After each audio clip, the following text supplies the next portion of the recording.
So, sir, my first question is regarding how can you transition from a stage of instant gratification to a constant satisfaction? Because बहुत बार हमारे साथ होता है कि हम social media पे कुछ देखते हैं, तो हम हमारे फॉलोअर्स बढ़ गए, हमारे लाइक्स आ गए, तो हम 5-10 मिनट के लिए तो खुश हो जाते हैं, but that satisfaction is not sustainable at all. Even a longer type of gratification like हमारे मार्क्स अच्छे आ गए, तो हम 2-3 दिन के लिए तो खुश हो जाते हैं, but that satisfaction is also not sustainable. So how can you be satisfied regardless of all these things at all times? इस क्वेश्चन का आंसर करने से पहले मैं इन दोनों वर्ड्स को थोड़ा सा डीपली समझना चाहूंगा और मिल करके हम समझने की कोशिश करेंगे। एक है इंस्टेंट ग्रेटिफिकेशन, मतलब क्या कि कोई ऐसा प्लेजर जो हमें पता है कि शॉर्ट टर्म में हमारे लिए अच्छा है लेकिन लॉन्ग टर्म में बुरा है, क्योंकि वो हमको अपना एडिक्ट बनाता चला जा रहा है और उसकी वजह से हम कोई ग्रो नहीं कर रहे हैं लाइफ में, हम जहां थे वहीं के वहीं हैं 10 साल में भी। तो उसको हम बोल सकते हैं इंस्टेंट ग्रेटिफिकेशन। बट अगर आप प्यासे हो, पानी पिया, अच्छा लगा, that is also instant gratification, but उससे आपको कोई हार्म नहीं हो रहा है, वो जरूरी है आपको सर्वाइव करने के लिए। तो पहले तो इन दोनों में हमने फर्क किया। एक तो है instant gratification as a need for this body, एक है instant gratification which is addictive, जो हमको एक लूप में फंसा देती है लेकिन उस लूप से हम बाहर नहीं निकल पाते हैं। मैं इसलिए यहां पे ये पॉइंट को क्लियर कर रहा हूं, नहीं तो लोग एक्सट्रीम में चले जाते हैं। लोग ये सोचते हैं इंस्टेंट ग्रेटिफिकेशन बुरा है, मतलब किसी भी चीज से मुझे प्लेजर मिल रहा है तो प्लेजर वाला कोई काम ही नहीं करना है, सारे पेनफुल काम ही करने हैं। तो आपकी लाइफ बेसिकली कैसी हो जाएगी? कड़वी हो जाएगी। मतलब जो मिठास है, जिस सेटिस्फैक्शन की आप बात कर रहे हो, वो सब चली जाएगी आपकी लाइफ में से। तो इंस्टेंट ग्रेटिफिकेशन मतलब क्या? एक्सट्रीम में किसी भी चीज को करना जो लॉन्ग टर्म में हमारे लिए हार्मफुल है। पहले तो ये क्लियर होना चाहिए। प्लेजर के लिए आप कुछ कर रहे हो जो शॉर्ट टर्म में अच्छा है, लॉन्ग टर्म में भी अच्छा है, दैट्स ओके। क्लियर है ना? सबसे पहले तो ये हमने इसको डिफरेंस को क्रिएट किया अपना आराम से, ठंडे दिमाग से। नाउ कम्स द पॉइंट कि ये जो इंस्टेंट ग्रेटिफिकेशन का ट्रैप है, हम इसमें जाकर के क्यों फंस जाते हैं? हमें पता है ये लॉन्ग टर्म में हमारे लिए अच्छा नहीं है, फिर भी हम क्यों करते चले जाते हैं उस काम को? क्योंकि मजा आता है, प्लेजर मिलता है, इसमें कोई डाउट नहीं है। तभी आप उसके चक्कर में फंसोगे, नहीं तो आप उसको छोड़ दोगे। अगर पेन मिलेगा तो फिर कहां से, मतलब सोचो, पेन नहीं मिलता है ना, प्लेजर मिल रहा है, then again and again we are going for it, और फिर वो लत की तरह हो जाता है, मतलब आदत पड़ने लग जाती है उस चीज की। फिर उस चीज को हम चाह करके भी नहीं छोड़ सकते हैं। सो अब क्या करें, इससे बाहर कैसे आए? और ये सेटिस्फैक्शन वर्ड क्या है जिसकी आप बात कर रहे हैं? What is satisfaction? क्योंकि जहां से भी जो भी हमको मिलता है वो सब टेम्पररी ही होता है। तो परमानेंट है क्या इस दुनिया में? तो जब कुछ परमानेंट है ही नहीं तो सेटिस्फैक्शन कहां से मिलेगा? आप कुछ भी कर लो, whatever you do, no matter what you do, आप कभी भी परमानेंटली सेटिस्फाइड नहीं हो सकते, कुछ देर के लिए हो सकते हो। तो now comes the question, what is satisfaction? देखो, सेटिस्फैक्शन भी अब हम दोनों लेवल पे समझने की कोशिश करते हैं। एक है बॉडी, बॉडी के लेवल पे हमको जितनी भूख होती है, अगर हम उतना ही खाते हैं तो हमको सेटिस्फैक्शन मिल जाता है। ना भूख से ज्यादा खाते हैं ना कम खाते हैं, जितनी है उतनी खाई तो सेटिस्फैक्शन मिल जाता है। अब आते हैं माइंड के लेवल पे। ये माइंड के लेवल पे सेटिस्फैक्शन कैसे मिलता है? क्योंकि माइंड के लेवल पे तो आपको कितना भी कुछ भी मिल जाए वो तो कम पड़ जाएगा। क्या माइंड के लेवल पे सेटिस्फैक्शन एग्जिस्ट करता भी है? जिस तरह से पूरी दुनिया भाग रही है उस तरीके से। तो व्हाट इज सेटिस्फैक्शन? सोचना पड़ेगा, क्योंकि आज आप जो भी सोच रहे हो सेटिस्फैक्शन का मतलब, इस चीज की क्या गारंटी है कि जब वो आप अचीव कर लोगे तो आपको सेटिस्फैक्शन मिल जाएगा? अब इसका प्रूफ क्या है? आज आप जिस भी लेवल पे हो, जो भी आपने अचीव किया है अभी, हो सकता है 5 साल पहले आप सोचते होगे कि यार अगर मेरा इतना हो जाए ना, मतलब मैं इस कॉलेज में अगर घुस गया ना तो मजा आ जाएगा, मेरी लाइफ तो सेट हो जाएगी। हो सकता है आप उस कॉलेज में ही हो, बट अभी भी सेटिस्फैक्शन नाम की कोई चीज तो है नहीं। तो ऐसे ही 5 साल बाद होने वाला है, ऐसे ही 10 साल बाद होने वाला है, ऐसे ही 20 साल बाद होने वाला है। अभी आपको सुनने में लग रहा है अरे वाह अगर ये हो गया तो पता नहीं क्या हो जाएगा, क्या हो जाएगा, कुछ नहीं होता है। तो अब ये सेटिस्फैक्शन कहां से मिलेगा हमको? This is a big question. ये छोटा क्वेश्चन नहीं है जो आपने पूछा है। नंबर 1 तो क्या सेटिस्फैक्शन नाम की माइंड के लेवल पे कोई चीज है भी या नहीं? क्या माइंड के लेवल पे यानी थॉट के लेवल पे हम कभी सेटिस्फाइड हो भी सकते हैं या नहीं? उसके लिए हमको फिगर आउट करना पड़ेगा जो माइंड का नेचर है वो क्या है, माइंड क्या है, थॉट क्या है, किस तरीके से ये काम करता है, कैसे एक डिजायर पूरा होता है तो 1000 डिजायर्स और आगे खड़े होते हैं। उसके लिए समझना पड़ेगा माइंड का सेंटर पॉइंट क्या है, वो मैं है। आपका जो माइंड है उसका सेंटर पॉइंट क्या है? आप हो। मेरे माइंड का जो सेंटर पॉइंट है वो क्या है? मैं हूं। इस मैं को समझना पड़ेगा, ये मैं क्या है। क्योंकि अगर तो वो मैं लिमिटेड है तो कभी भी कितना भी उसको मिल जाए वो कभी भी सेटिस्फाइड नहीं हो सकता है। लेकिन अगर वो मैं इन्फिनिट है तो उसको सेटिस्फैक्शन मिल सकता है। Definitely can understand the infinite basis.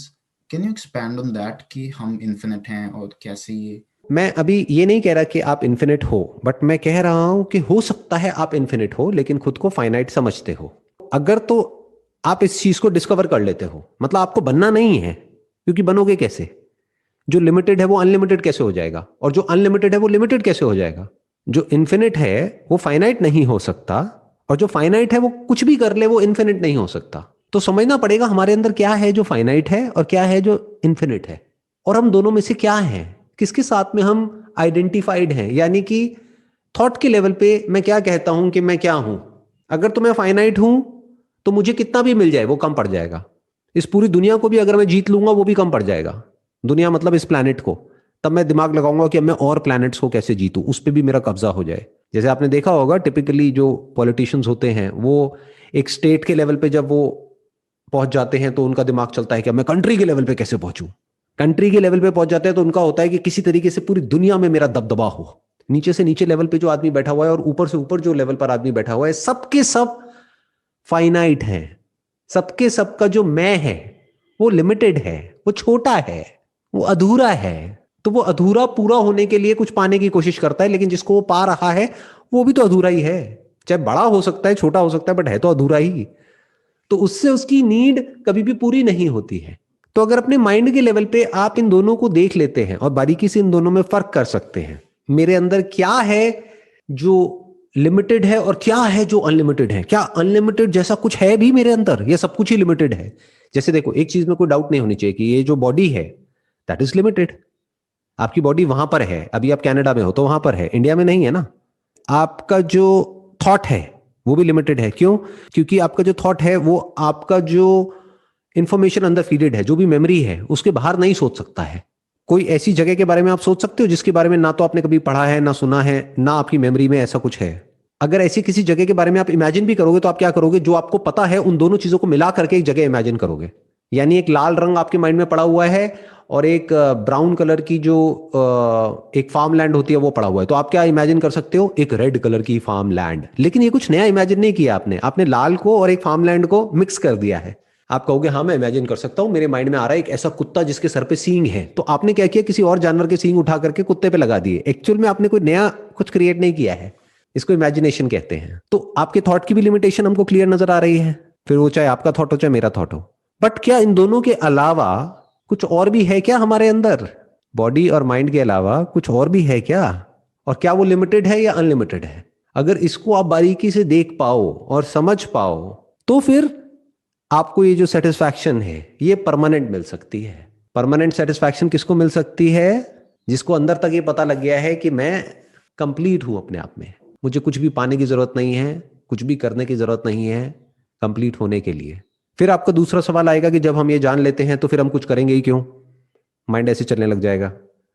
तो फिर आप जो भी करोगे वो ऐसे करोगे जैसे कि आप कंप्लीट हो, जो आप एक्चुअल में हो उसी तरह से एक्ट करोगे।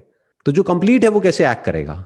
उसके लिए ना तो रिलीजन के बेस पे कोई फर्क होगा दो लोगों के बीच में, ना नेशनैलिटीज के बेस पे कोई फर्क होगा, ना मेल फीमेल के बेस पे कोई फर्क होगा, ना इंसान और जानवर के लेवल पे कोई फर्क होगा।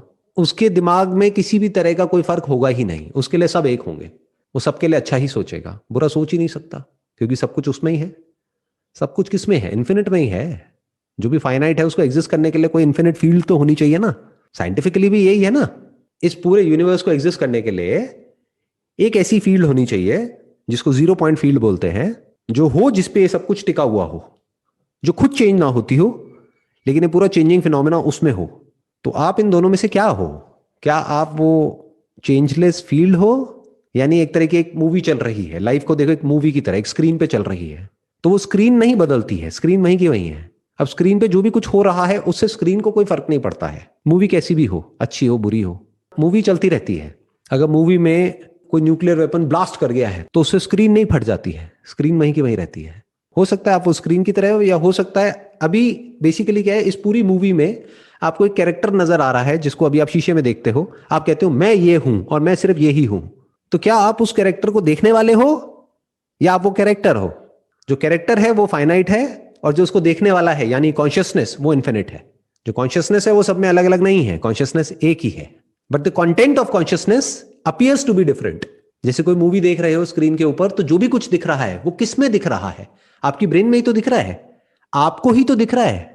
वो कैरेक्टर देखने में अलग अलग लग रहे हैं, तो हो सकता है उस कैरेक्टर में से एक कैरेक्टर आपको बहुत पसंद आ जाए, जिससे आप रिलेट कर लो, आप कहो अरे अरे तो मेरे जैसा है, मुझे बहुत पसंद है, तो वो आपका फेवरेट हो गया। दूसरा विलेन हो गया। तो एक हीरो हो गया, एक विलेन हो गया। हीरो कौन है? आप हो। विलेन कौन है? कोई दूसरा है। बाकी सपोर्टिंग कैरेक्टर्स हैं दोनों तरफ, कुछ हीरो की तरफ है, कुछ विलेन की तरफ है। ये पूरी मूवी चल रही है। ज्यादा तो नहीं हो रहा है ये थोड़ा सा जो मैं बोल रहा हूं, या आप क्लियर देख देख पा रहे हो? आप ठीक लग रहा है आपको सुनने में? Still, yes. Yeah. क्योंकि आई एम नॉट श्योर आपने किस स्टैंड पॉइंट से ये क्वेश्चन पूछा था। हो सकता है आपने पूछा होगा कि भाई इस मटेरियल वर्ल्ड में ये सेटिस्फैक्शन हमको कैसे मिलेगी। तो कड़वा सच ये है, यहां पर नहीं मिल सकती। देख लो जाकर के लोगों को। बड़े बड़े बिलियनर्स हैं जो फ्रॉड करके इधर उधर भाग गए हैं, आपको पता होगा, न्यूज पढ़ते होगे। बहुत पैसा था उनके पास में, क्या उनको सेटिस्फैक्शन मिल गई? नहीं मिली जी। इससे ये प्रूव होता है कि आप चाहे कुछ भी कर लो इस दुनिया में, परमानेंट सेटिस्फैक्शन नहीं मिलती है। जो परमानेंट सेटिस्फैक्शन है वो तभी मिल सकती है जब इस दुनिया का जो सच है वहां तक आप पहुंच जाओगे, यानी खुद के सच तक पहुंच जाओगे। क्योंकि आपका सच और इस दुनिया का सच अलग अलग नहीं है, एक ही है। जो बोलते हैं ना एक ओमकार सतनाम, तो क्या है वो सतनाम? सतनाम मतलब सत्य है, जो सत्य है। वो सत्य क्या है ये हमने सुना तो बहुत है, बट एक बार एक्सपीरियंशियली समझना पड़ेगा इसको। धीरे धीरे जैसे जैसे आप इसको देखते चले जाओगे खुद के सच को, तो आपको डीप एक सेंस ऑफ सेटिस्फैक्शन मिल जाएगा, डीप एक सेंस ऑफ पीस मिल जाएगा, जिसको सुकून बोलते हैं, शांति बोलते हैं। उसका मतलब समझ आ जाएगा कि अच्छा सुकून होता क्या है, शांति क्या होती है, और फिर आप रिलैक्स हो जाओगे अपनी लाइफ में। फिर जो करना है वो करते रहोगे ऊपर ऊपर लेवल से, लेकिन अंदर से ये भिकमंगापंती नहीं होगी जो बहुत लोगों में होती है, बहुत कुछ मिल जाने के बाद भी। बाहर से सेटिस्फाइड लग रहे होते हैं लेकिन अंदर से भरे पड़े हैं, कहीं से कुछ मिल जाए बस, और मिल जाए। ये और की जो भूख है ना वो मिट जाती है। How to be in the present moment in life, in whatever we are doing, because बहुत बात होता है कि जब हम काम कर रहे होते हैं तो हम सोशल लाइफ के बारे में सोच रहे होते हैं, जब सोशल लाइफ में होते हैं तो काम के बारे में सोच रहे होते हैं। पढ़ाई में भी ऐसा काफ़ी बार होता है कि जब हम पढ़ रहे होते हैं दिमाग में कुछ और चल रहा है, और overall it's a wastage of time. But how can you overcome this cycle कि you can be in the present moment, be attentive and just enjoy it? जो मैंने अभी पहले वाले क्वेश्चन का आपका आंसर दिया था ना, इसका भी आंसर वही है। प्रेजेंट मोमेंट है क्या, पहले उसको समझना पड़ेगा। What is present moment? क्या जिसको हम प्रेजेंट समझते हैं वो प्रेजेंट है या वो पास्ट है? ये बहुत बड़ा क्वेश्चन मार्क है। इसको ध्यान से कभी ऑब्जर्व करके देखना। घर की छत पे कभी खड़े हो जाना और देखना, अगर कहीं कोई फायरवर्क्स हो रहे हैं तो बम पहले फटता है, यानी दिखता पहले है, सुनाई बाद में देता है, कुछ सेकंड्स बाद आवाज आती है। कभी इस चीज को ऑब्जर्व किया है? उसके पीछे क्या रीजन है? क्योंकि लाइट तेज ट्रैवल करती है, साउंड धीरे ट्रैवल करती है, तो आपको आवाज बाद में आती है, दिखता पहले है। तो दोनों में से प्रेजेंट मोमेंट क्या है? क्योंकि जिस वक्त वो हुआ उस वक्त तो आपने उसको देखा ही नहीं, उसके कुछ सेकंड्स बाद देखा ना, तो वो तो पास्ट है जिसको आप देख रहे हो। जो सोच रहे हो मैं उसकी तो बात ही नहीं कर रहा, वो तो सब मेमोरी है। मेमोरी मतलब क्या? भूत। भूत मतलब क्या? पास्ट। इनफैक्ट फ्यूचर के बारे में भी जो भी आप सोच रहे हो that is on the basis of your memory. जो भी सोच रहे हो that is on the basis of memory. Memory मतलब क्या? पास्ट। तो प्रेजेंट किसको कहते हैं? जिसको ये पूरी दुनिया प्रेजेंट समझती है, क्या वो प्रेजेंट है या वो पास्ट है? तो इस तरह से समझना होता है प्रेजेंट मतलब क्या। प्रेजेंट को हिंदी में बोलते हैं वर्तमान। वर्तमान मतलब क्या? जो है। क्या है? जो सत्य है, जो बदलता नहीं है, जो आता जाता नहीं है, जो हमेशा रहता है, जो मिटता नहीं है, वो प्रेजेंट है। तो जिसमें सब कुछ आ जा रहा है वो सब परछाइयों की तरह है, आता है चला जाता है, होता पहले है, आता बाद में है। क्योंकि बीच में स्पेस भी है और टाइम भी है। जब स्पेस होगा तो टाइम भी होगा ना इन्वॉल्व। ये जो स्पेस टाइम फिनोमेना है इसको ध्यान से समझना पड़ेगा। जब भी स्पेस होता है, आप कुछ देख रहे हो और बीच में स्पेस है, तो लाइट को ट्रैवल करने के लिए टाइम लगेगा ना।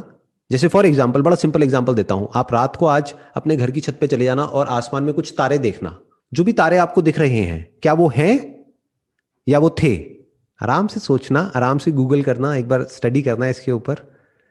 क्योंकि जो भी आपको दिख रहे हैं, मतलब उसमें से बहुत सारे ऐसे हैं जो millions of light years away हैं। मतलब लाइट को भी ट्रैवल करने में मिलियन ईयर लगे, लाइट को वहां से यहां तक पहुंचने में। तो हो सकता है उनको मरे हुए, जिन तारों को आप देख रहे हैं, कई मिलियन लाइट ईयर्स हो चुके हैं, और हमें लग रहा है कि वो है। हमें क्या लग रहा है? ये प्रेजेंट मोमेंट है, देखो मेरे को सब कुछ दिख रहा है। प्रेजेंट कहां है? इट मे और मे नॉट बी देयर। और एक बात तो पक्की है, जैसे आपको दिख रहे हैं तारे, जो भी आसमान में दिख रहे हैं, वैसे तो बिल्कुल भी नहीं है। या तो वो मिट चुके हैं या वो बदल चुके हैं। ऐसे इस दुनिया में है, होता पहले है, सुनाई बाद में देता है, होता पहले है, दिखाई बाद में देता है। तो प्रेजेंट को देखोगे कैसे? तो प्रेजेंट मोमेंट में रहने का मतलब क्या है? जो भी दिख रहा है आपको वो तो सब पास्ट है, और जो भी सोच रहे हो वो सब उसी पास्ट के बेस पे सोच रहे हो। तो जिसमें ये सब कुछ चल रहा है वो वर्तमान है, वो आप हो। तो प्रेजेंट मोमेंट में आपको रहना नहीं है, आप ही प्रेजेंट मोमेंट हो। ये प्रेजेंट, पास्ट और फ्यूचर सब कुछ आप में है। इसको बोलते हैं देश और काल। काल मतलब क्या? टाइम। और देश मतलब क्या? स्पेस। स्पेस और टाइम आप में है, कॉन्शियसनेस में है, इसके बाहर नहीं है। और ये तीनों एक दूसरे से जुड़े हुए हैं, जिसको हम बोलते हैं ना पास्ट, प्रेजेंट, फ्यूचर। तो इस तरह से आप एक एक करके स्टेप बाय स्टेप आराम आराम से चीजों को देख सकते हैं, समझ सकते हैं, अगर आप एक्चुअल में इंटरेस्टेड है ये समझने में कि स्पेस टाइम फिनोमेना एक्चुअल में क्या है। अपने अंदर झांक के देखो, आपको सब कुछ दिखेगा, सारे आंसर्स मिलेंगे एक एक करके, एक एक करके सब समझ आता चला जाएगा। फिर आप कभी भी कुछ भी करोगे नहीं सेटिस्फाई होने के लिए, यानी आपकी सेटिस्फैक्शन फिर टाइम में नहीं होगी, अभी होगी, यहीं होगी, इसी वक्त। और अभी और यहीं कभी जाने वाला नहीं है, बाकी सब चला जाता है। क्योंकि 10 साल बाद भी अभी होगा, जहां भी आप होगे वहां पे क्या होगा? अभी और यहीं।